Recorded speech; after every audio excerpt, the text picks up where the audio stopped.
So, my passion is masculinity because I feel the world needs more of it, not less. We need more confident, masculine men who love, care, nurture, provide, protect. Those to me are the traits of a confident masculine man.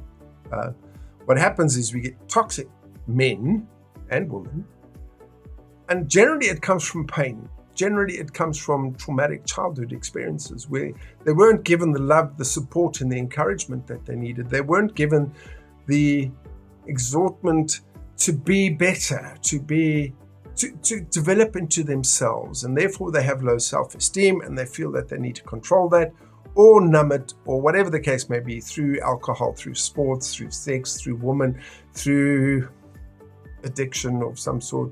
No, that's just escapism.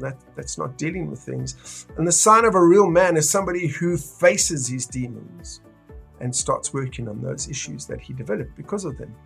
Now, I want to read you an excerpt from my upcoming book, The Guard at the Gate. And it says this: "The tragedy is that most men are not being conquered through chains. They are being conquered through comfort. They are not being dragged into darkness, kicking and screaming. They are being sedated into quiet meaninglessness. The modern world does not need to beat a man into submission. It simply needs to keep him busy enough that he never becomes dangerous. And if the enemy can keep a man distracted, he can keep him spiritually asleep. A sleeping guard is just as useless as an absent one. And an absent guard is an invitation for evil to enter your family and your home." And that's true. There's so many of us, when I speak to young people, they were like, so what do you do to relax? I game. How long? 4, 5. I spoke to a guy the other day who gamed an entire weekend, didn't sleep. I was like, wow, okay. That is pure escapism. That is not dealing with life. And if we believe in good and evil, we need to realize something, that evil does not need to force us into evil or into bad things like pornography and affairs and that sort of stuff. He just needs to lull us into comfort.